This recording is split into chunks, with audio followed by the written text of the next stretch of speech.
दोस्तों, इस प्लैनेट पर 7 कॉन्टिनेंट है, 195 कंट्रीज है और साउथ सूडान दुनिया का सबसे न्यूएस्ट एंड यंगेस्ट कंट्री है। लेकिन क्या आपको पता है कि दुनिया का सबसे ओल्डेस्ट कंट्री कौन सा है और क्या वो देश आज भी एग्जिस्ट करता है या फिर इस मैप से उसका नाम मिट चुका है? ये सवाल जितना सुनने में इंटरेस्टिंग लगता है, इसका जवाब उतना ही कॉम्प्लेक्सिटी से भरा हुआ है।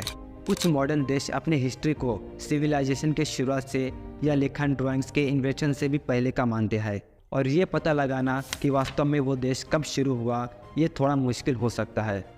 ये सब किसी पर्सन की थ्योरी या उसके राय पर डिपेंड कर सकता है कि एक्चुअल में लाइन कहाँ पर खींचनी चाहिए, जिससे हमें उस देश की एज पता चल सके। हम सिविलाइजेशन की शुरुआत में वापस जाकर शुरुआत करेंगे।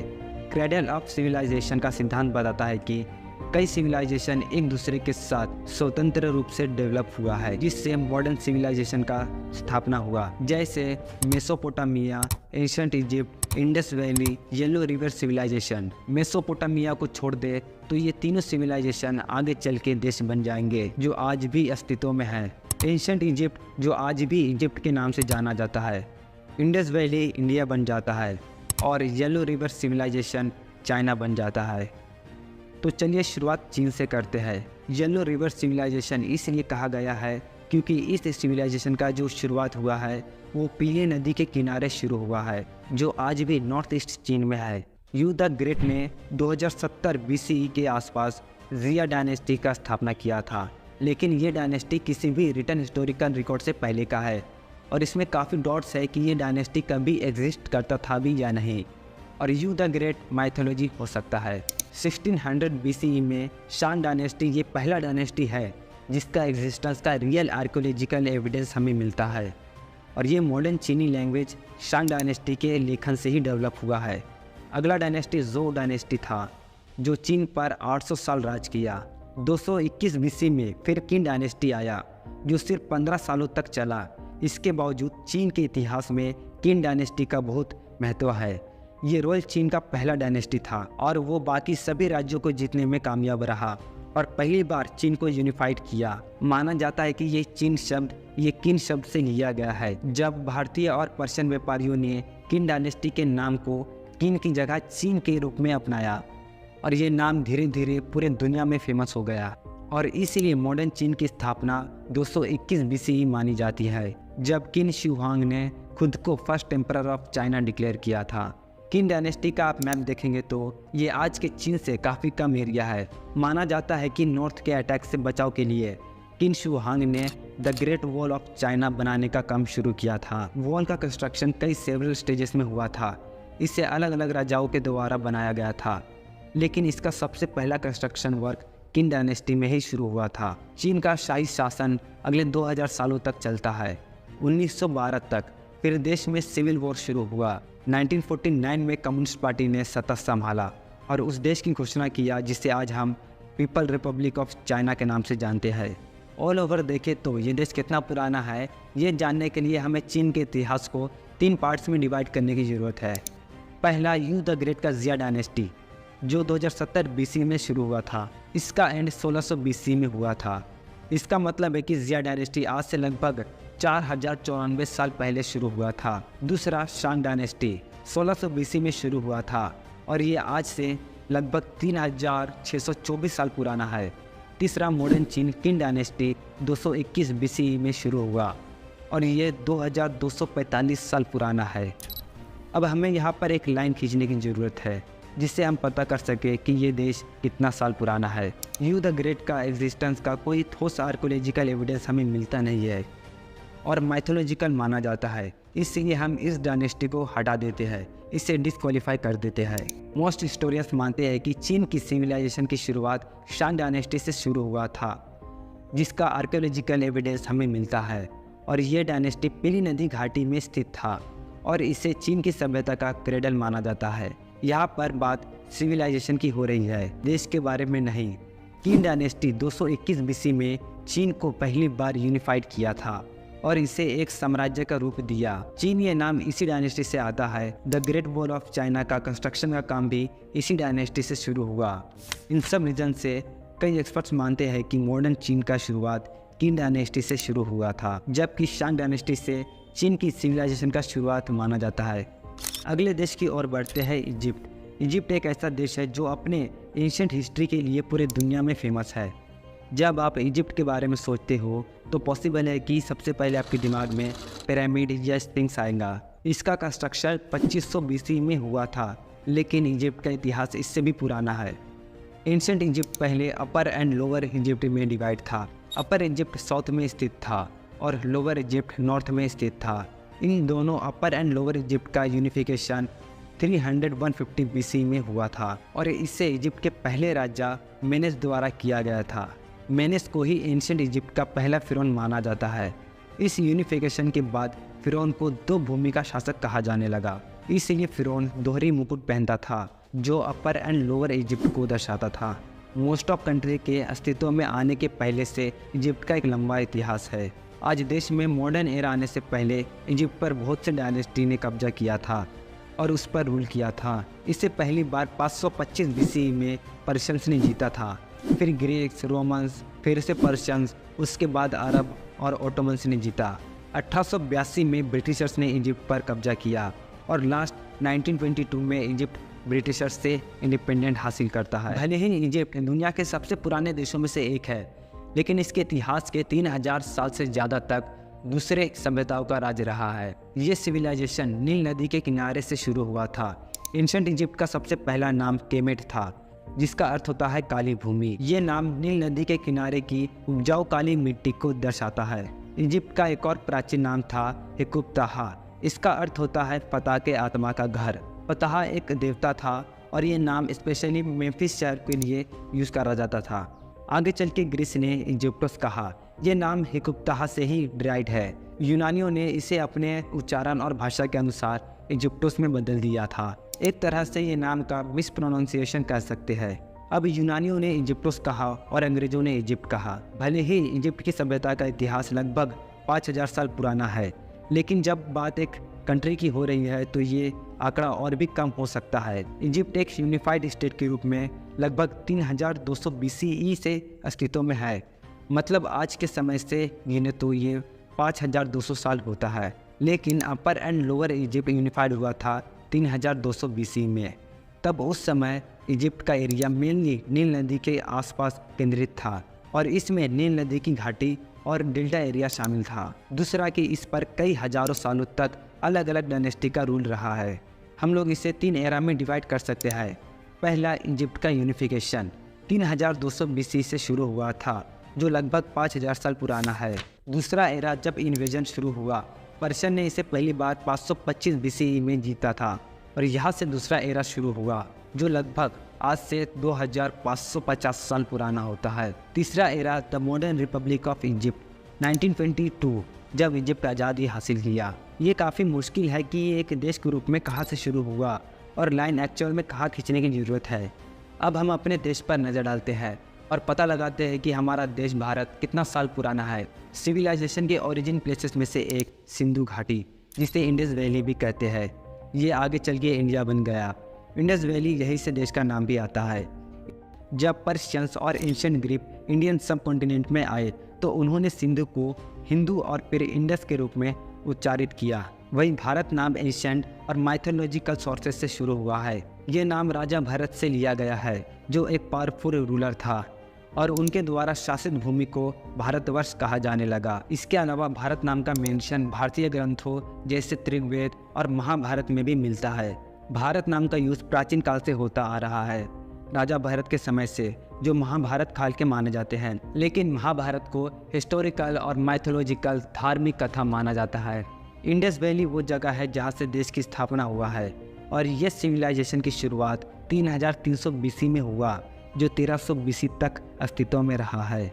इसके बाद भारतीय इतिहास का वैदिक काल 1500 BC से शुरू होता है। इंडस वैली सिविलाइजेशन के पतन के ठीक 4 साल बाद माना जाता है। इस काल का नाम वेदों के कारण रखा गया है, जो हिंदू धर्म के सबसे पुराने ग्रंथ है, जो यकीनन दुनिया का सबसे पुराना धर्म है। आज भी इस देश का मेजर रिलीजन है। 6th सेंचुरी BC में 16 महान राज्यों का उदय हुआ, जिसे महाजनपद काल कहा जाता है। महाजनपद ये शब्द 2 अर्थों से बना हुआ है। महा का अर्थ होता है महान, ग्रेट, और जनपद का अर्थ होता है देश। महान देश, ग्रेट कंट्री। लेकिन अगर हम इसे एक देश के रूप में क्लासिफाई करें तो तब भी इस समय कोई यूनिफाइड भारत नहीं था या कोई सेंट्रलाइज सरकार नहीं था। पहली बार भारत को एक देश में यूनिफाइड किया गया था, वो था मौर्य साम्राज्य, जिसका स्थापना 322 BC में हुआ था। एरिया वाइज ये अपने समय के सबसे बड़े साम्राज्य में से एक था, जो मॉडर्न इंडिया के साइज का लगभग 1.5 गुना बड़ा था। मौर्य साम्राज्य का पतन 185 BC में हुआ था। इसके पतन के बाद भारत एक बार फिर से खंडित हो गया। इसके बाद कई साम्राज्य आए और गए, लेकिन सबसे इम्पोर्टेंट साम्राज्य में से एक था, वो गुप्ता साम्राज्य था, जो टेक्नोलॉजी, साइंस, आर्ट्स, कल्चरल प्रगति के साथ इंडियन हिस्ट्री का गोल्डन एरा कहा जाता है। इसने आज के भारत के नॉर्थ पर रूल किया था। गुप्ता साम्राज्य के पतन के बाद ये एक बार फिर से खंडित हो गया। 1000 से भी ज़्यादा समय तक कोई भी सेंट्रलाइज भारतीय राज्य नहीं था। 16वीं सेंचुरी में मुगल साम्राज्य की स्थापना होता है। 18वीं सेंचुरी की शुरुआत तक मॉडर्न इंडिया के लगभग पूरे हिस्से पर मुगलों का कंट्रोल हो गया था। बाद में 1700 के दशक में साम्राज्य में तेजी से गिरावट आया, जिसके बाद ब्रिटिश राज शुरू होता है और 1947 तक चलता है। 1947 में इंडिया आज़ाद होता है और एक इंडिपेंडेंट देश का बनता है। तो एक यूनिफाइड भारत देश का विचार कुछ ऐसा है जो सब कॉन्टिनेंट के अलग अलग हिस्सों पर अलग अलग साम्राज्यों ने पूरे इतिहास में लिमिटेड टाइम तक अस्तित्व में रहा है और रूल किया है। तो हम क्लैरिफाई कैसे करें कि हमारा भारत देश कितना साल पुराना है और ये अस्तित्व में कब आया? चलिए देखते हैं।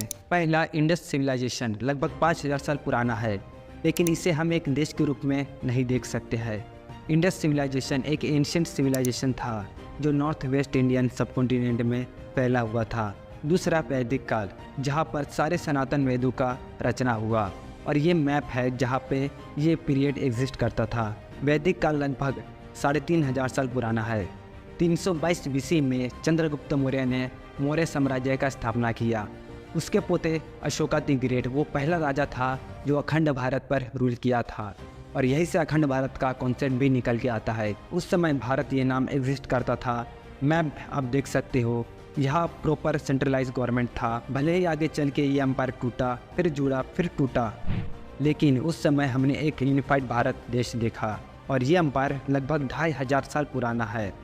अब कुछ लिबरल्स को लग रहा होगा कि भारत की खोज तो 1498 15वीं सेंचुरी में वास्को डी गामा ने किया था। इस हिसाब से तो हमारा देश लगभग 500 साल पुराना होना चाहिए। तो भाई ये गलत है। Vasco da Gama is the not founder of India. समझ रहे हो? Vasco da Gama is discover the sea route of India, not India. 20 मई 1498 को वास्को डी गामा समुद्र के रास्ते भारत पहुंचने वाला पहला यूरोपियन था जो केरल के कोझिकोड में उतरा था। अब आप डिसाइड कर सकते हो कि लाइन कहाँ पर खींचने की ज़रूरत है कि हमारा देश कितना साल पुराना है। अगला देश है जापान। जापान ये देश अपने आप में थोड़ा सा खास है। जिस तरह से ये देश एडवांस डेवलप है, उतना ही ये देश अपने रूट से गहरा जुड़ा हुआ है। अब तक जो हमने देश देखे हैं, किसी के पास भी एक प्रॉपर डेट नहीं है कि उस देश की स्थापना कब हुआ है, लेकिन जापान के पास प्रॉपर डेट है कि इस देश का स्थापना इसी तारीख को हुआ है, 11 फरवरी 660 BC में। इस देश का स्थापना सम्राट जिमू ने किया था। जापानीज मोनार्ची दुनिया की सबसे पुरानी और कंसिस्टेंट मोनार्ची स्टेट है। जापान का अभी करंट 126वां एम्परर नारुहितो है, और ऐसा लगता है कि जापान का एज ये जानना काफ़ी आसान है कि इस देश का स्थापना कब हुआ है, लेकिन रियलिटी में ऐसा नहीं है, क्योंकि आमतौर पर सम्राट जिमू को माइथोलॉजी माना जाता है, जैसे रामायण या महाभारत को मानते हैं। इस बात का बहुत कम या कोई भी एविडेंस नहीं है कि पहले के 9 एम्परर में से कोई भी अस्तित्व में था। 660 BC में ये तारीख जापानीज इतिहास के ट्रेडिशनल टाइमलाइन के अनुसार है, जो निहोन शोकी नामक एक एंशिएंट जापानीज बुक में डिस्क्राइब है। मॉडर्न हिस्टोरियंस का एस्टैब्लिश डेट पर डिसएग्री देखने को मिलता है। उनका कहना है कि जापान का स्थापना धीरे धीरे हुआ है, और बुक के अनुसार भी जापान का नाम धीरे धीरे इवॉल्व हुआ है। जापान का पहले नाम निहोन या निपोन था, जिसका मतलब होता है सूर्य की उत्पत्ति, और नाम जापान की जियोग्राफिकल एरिया को दर्शाता है। अगर जापान का स्थापना 660 BC में हुआ है, तो इस हिसाब से जापान लगभग 2683 साल पुराना है। इसके बाद है ईरान। ईरान जिसे पहले फारस के नाम से जाना जाता था, दुनिया की सबसे पुरानी सिविलाइजेशन में से एक है। ईरान, इसका स्थापना 625 BC में देखा जा सकता है, जब कई मीडियन ट्राइब्स एसिरियन एम्पायर के खिलाफ खुद को बचाव करने के लिए एक सेंट्रलाइज्ड स्टेट में जमा हुए थे और एक मजबूत राज्य का निर्माण किया जिसे मिडस एम्पायर कहते हैं। मिडस एम्पायर का धर्म प्राचीन ईरानी धर्म था जिसे मजदाइज़म या मिथराइज़म कहा जाता था। अभी तक इस्लाम धर्म अस्तित्व में नहीं आया था क्योंकि इस्लाम धर्म 7th सेंचुरी में आया था। मिडस का एम्पायर 550 BC तक चला। बाद में फर्स्ट पर्शियन एम्पायर का स्थापना हुआ जिसे अजमेनिद एम्पायर भी कहा जाता है। इसे साइरस द ग्रेट ने स्थापना किया था और ये अपने समय का सबसे बड़ा एम्पायर बन गया था। ये आज के ईरान से लगभग 3 गुना बड़ा था। बाद में एम्पायर 330 BC में सिकंदर द ग्रेट के अधीन हो गया। ईरान पर बहुत से डायनेस्टी ने शासन किया है जिसमें 7th सेंचुरी में ईरान पर अरब की जीत था। इसी जीत के साथ इस्लाम धर्म ईरान में आए। 7th सेंचुरी में अरबों ने आसानी से जीत हासिल किया और इस्लाम धर्म का प्रसार हुआ और ये यहाँ का मेन धर्म बन गया। 1501 में सफ़ीद एम्पायर ने ईरान पर अपना सत्ता स्थापित किया। सफ़ीद एम्पायर एक पर्शियन एम्पायर था जो 1501 से 1736 तक ईरान पर रूल किया और ये पहला पर्शियन डायनेस्टी था जिसका धर्म इस्लाम था। 1979 में इस्लामिक रेवोल्यूशन ने पर्शियन मोनार्ची को ख़त्म कर दिया था। मिड 20th सेंचुरी में फारस नाम का इस्तेमाल करना बंद कर दिया गया। अगर इसे एक देश की स्थापना की बात करें तो 625 BC मिडस एम्पायर से हुआ या 550 BC में अचमेनिद एम्पायर फर्स्ट पर्शियन एम्पायर जिसे फारस कहा जाता था। ये आप देख सकते हो।